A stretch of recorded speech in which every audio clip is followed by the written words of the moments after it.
మన దృష్టి దేని మీద ఆధారపడి ఉంటుంది? మన అవగాహన మీద ఆధారపడి ఉంటుంది.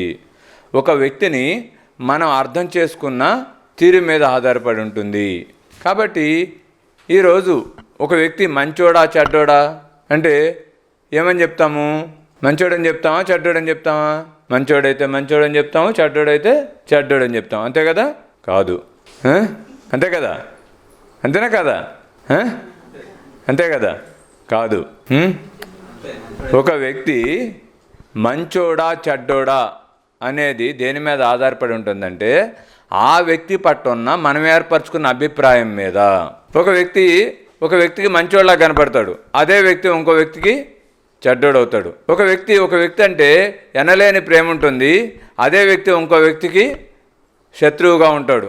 ఒక వ్యక్తి అందరి జీవితాల్లో మంచిగానే ఉంటాడా? అందరికీ మంచిగా ఉంటాడా? ఉండడు.